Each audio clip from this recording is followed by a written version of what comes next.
Saya akan menjelaskan definisi dari ilmu.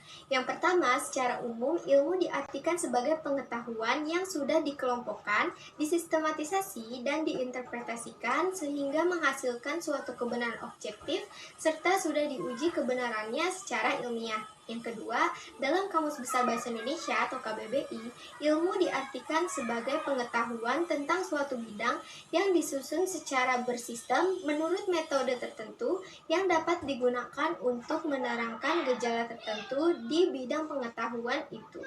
Yang ketiga, dalam Kamus Webster disebutkan bahwa ilmu adalah penelusuran data atau informasi melalui pengamatan, pengkajian, dan eksperimen dengan tujuan menetapkan hakikat landasan dasar ataupun asal-usulnya. Dari beberapa pengertian yang telah saya sebutkan, dapat diambil kesimpulan bahwa ilmu merupakan bentuk khusus dari pengetahuan, bukan sembarang pengetahuan, melainkan pengetahuan yang disusun secara bersistem menurut metode tertentu. Ilmu memiliki dua macam objek, yaitu yang pertama, objek material adalah sesuatu yang dijadikan sasaran penyelidikan oleh ilmu. Bentuknya bisa berupa fisik kasat mata maupun non-fisik tidak kasat mata. Seperti misalnya tubuh manusia dijadikan objek material dalam perkembangan ilmu kedokteran, negara sebagai objek material dalam penelitian ilmu negara, dan kaidah-kaidah norma dijadikan sebagai objek material penelitian ilmu hukum. Yang kedua, objek formal adalah metode yang dipakai untuk memahami objek material tersebut seperti pendekatan induktif dan deduktif. Ciri-ciri yang pokok yang terdapat pada pengertian ilmu itu adalah yang pertama, bahwa ilmu itu rasional, yang kedua, bahwa ilmu itu bersifat empiris, yang ketiga, bahwa ilmu itu bersifat umum, dan yang keempat, bahwa ilmu itu bersifat akumulatif.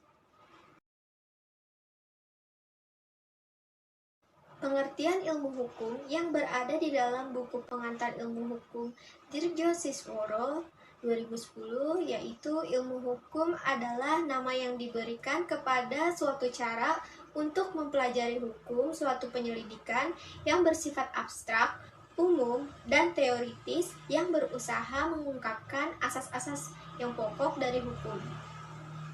Ruang lingkup yang dipelajari oleh ilmu hukum yaitu yang pertama, ilmu kaidah, yaitu ilmu yang menelaah hukum sebagai kaidah atau sistem kaidah-kaidah dengan dogmatik hukum dan sistematik hukum. Yang kedua, ilmu pengertian, yakni ilmu tentang pengertian-pengertian pokok dalam hukum, seperti misalnya subjek hukum, hak dan kewajiban, peristiwa hukum, hubungan hukum, dan objek hukum. Yang ketiga, ilmu kenyataan, yakni menyoroti hukum sebagai kelakuan atau sikap tindak yang antara lain dipelajari dalam sosiologi hukum, antropologi hukum, psikologi hukum, perbandingan hukum, dan sejarah hukum. Pengertian tentang konsep hukum. Pengertian tentang konsep hukum sendiri mengacu pada definisi hukum. Definisi hukum bersifat abstrak atau intangible, tidak dapat didefinisikan secara intens. Karena hukum itu tidak dapat ditangkap oleh panca indera, maka sukar sekali untuk membuat suatu definisi hukum yang memuaskan umum. Oleh karena itu, alangkah lebih bijak lagi jika dirumuskan unsur-unsur dan ciri-ciri yang terkandung dari beraneka ragam pendapat tentang definisi hukum tersebut. Unsur-unsur tersebut antara lain: 1. Peraturan mengenai tingkah laku manusia. Yang kedua, peraturan dibuat oleh badan yang berwenang. Yang ketiga, peraturan itu bersifat memaksa, walaupun tidak dapat dipaksakan. Yang keempat, peraturan disertai sanksi yang tegas dan dapat dirasakan oleh yang bersangkutan. Sedangkan ciri-cirinya antara lain: 1. Adanya suatu larangan, perintah atau kebolehan. Yang kedua, adanya sanksi yang tegas. Sampai sekarang, para sarjana hukum belum ada yang memberikan definisi yang sama. Apakah mereka itu sarjana hukum dari luar maupun dalam negeri? Yang kedua, dalam pemberian definisi tentang hukum ini, para sarjana meninjau hukum dari segi yang berbeda-beda, seperti segi sejarah, segi sosial, segi ekonomi, filsafat, dan sebagainya, yang sesuai dari latar belakang sejarah itu sendiri. Yang ketiga, hukum adalah gejala sosial yang selalu berubah-ubah mengikuti perkembangan yang ada dalam masyarakat yang dipengaruhi oleh zamannya. Yang keempat, hukum sebagai pengatur atau petunjuk dalam kehidupan bermasyarakat sehingga hukum selalu sesuai dengan situasi dan kondisi masyarakat itu sendiri. Dan yang kelima, hukum selalu dipengaruhi oleh kebiasaan atau adat, kesusilaan, kebudayaan, agama, dan sebagainya. Arti hukum secara etimologi terbagi menjadi 4, yaitu hukum, reg, ius, dan lex.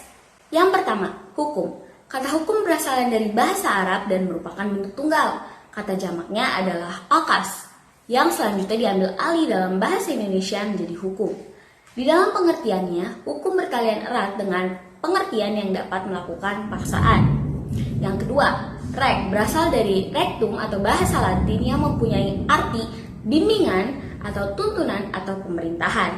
Berkalian dengan rectum dikenal kata rex, yaitu orang yang pekerjaannya memberikan bimbingan atau memerintah.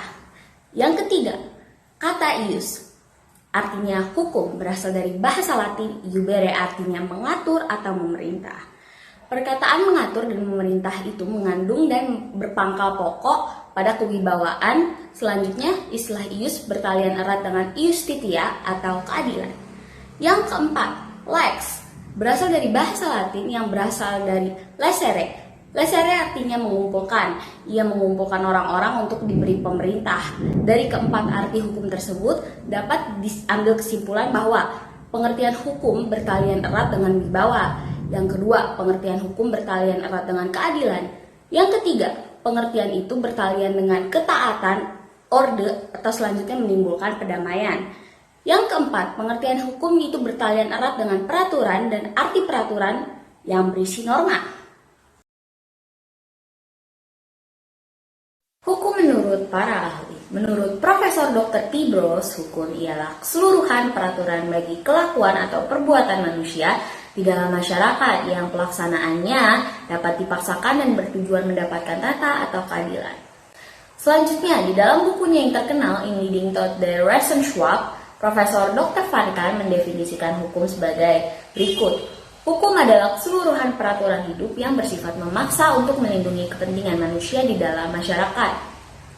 Selanjutnya, di dalam bukunya yang berjudul In Leading Toward the Study van het Nederlands Recht, Profesor Mr. L.G. van Apeldoorn, seorang juris Belanda, memberikan pengertian sebagai berikut. Memberikan definisi atau batasan hukum sebenarnya hanya bersifat menyamaratakan saja, dan itu pun tergantung siapa yang memberikannya. Kemudian, menurut Wellevensberg, hukum pertama-tama merupakan pengatur, khususnya untuk pengaturan perbuatan manusia di dalam masyarakat. Kemudian, hukum itu merupakan norma agenda, yaitu peraturan untuk perbuatan masyarakat. Norma agenda adalah norma perbuatan. Selanjutnya, Kantorowicz berpendapat law is a body of social rule prescribing external conduct and considered justiciable. Yang artinya hukum adalah keseluruhan peraturan-peraturan sosial yang mewajibkan perbuatan lahir mempunyai sifat keadilan serta dapat dibenarkan. Selanjutnya, Profesor Paul Scholten dalam bukunya Algemeen Deal menjelaskan bahwa untuk mengerti tentang hukum tidak dapat dipisahkan dengan paham tentang kedudukan manusia di dalam masyarakat. Selanjutnya, Mr. I. Kirch berpendapat bahwa untuk mengerti hukum harus melihat unsur hukum terlebih dahulu, yaitu sebagai unsur penguasa. Yang dimaksud dengan penguasa adalah sejumlah orang atau kekuasaan pemerintah dalam arti luas. Yang kedua, unsur kewajiban. Yang dimaksud dengan kewajiban atau Wesenlijkheid atau Sollen ialah kewajiban dalam pengertian hukum di mana kepada setiap warga negara wajib taat pada peraturan dengan tidak memandang apakah seorang itu pernah membaca atau mendengar atau belum tentang peraturan yang telah ditetapkan atau dikeluarkan oleh penguasa. Yang ketiga, unsur kelakuan. Yang dimaksud dengan unsur kelakuan atau gedrag ialah bahwa bagi hukum yang penting ialah kenyataan misalnya kelakuan dan perbuatan manusia. Selanjutnya, S.K. Amin berpendapat hukum ialah kumpulan peraturan yang terdiri dari norma dan sanksi-sanksi dan bertujuan untuk mengadakan ketertiban dalam pergaulan manusia sehingga keamanan dan ketertiban dapat terpelihara. Berikut adalah pengertian hukum dari beberapa para ahli. Dapat disimpulkan bahwa definisi hukum yang dibuat para ahli atau pakar terlihat bahwa definisinya berbeda-beda. Yang kedua, hal tersebut berarti hukum sulit untuk didefinisikan. Yang ketiga, bahwa secara umum hukum dapat diberi definisi sebagai himpunan peraturan yang dibuat oleh yang berwenang dengan tujuan mengatur tata kehidupan bermasyarakat yang mempunyai ciri memerintah serta melarang dan mempunyai sifat memaksa dengan menjatuhkan sanksi hukuman bagi mereka yang melanggar.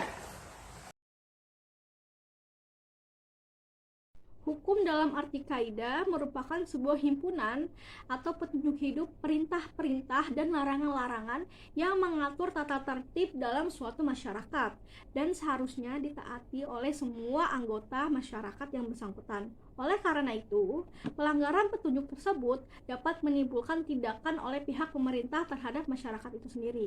Setiap masyarakat wajib mentaati petunjuk-petunjuk sehingga tata tertib dalam masyarakat dapat terpelihara sebagai kumpulan dari berbagai cabang ilmu pengetahuan.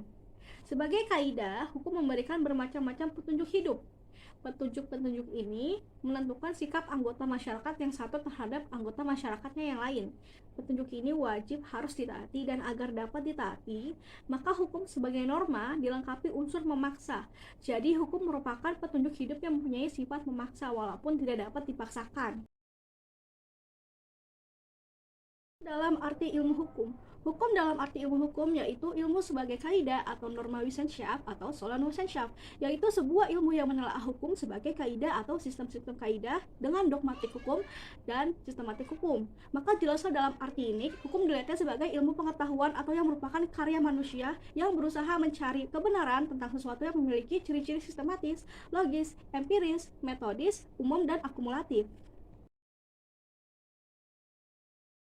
Hukum dalam arti tata hukum adalah hukum yang sedang berlaku di suatu negara. Tata hukum biasanya juga disebut hukum positif atau ius constitutum. Hukum ini diwujudkan dengan peraturan-peraturan yang saling berhubungan dan saling menguntungkan. Tata hukum yang meliputi perbuatan apa yang boleh dilakukan dan perbuatan apa yang tidak boleh dilakukan. Juga mengenai apakah hak, kewajiban, dan wewenang. Kalau kita bicara tata hukum Indonesia, berarti mengenai hukum yang berlaku di Indonesia. Tata hukum di Amerika berarti hukum yang berlaku di negara Amerika. Demikian seterusnya.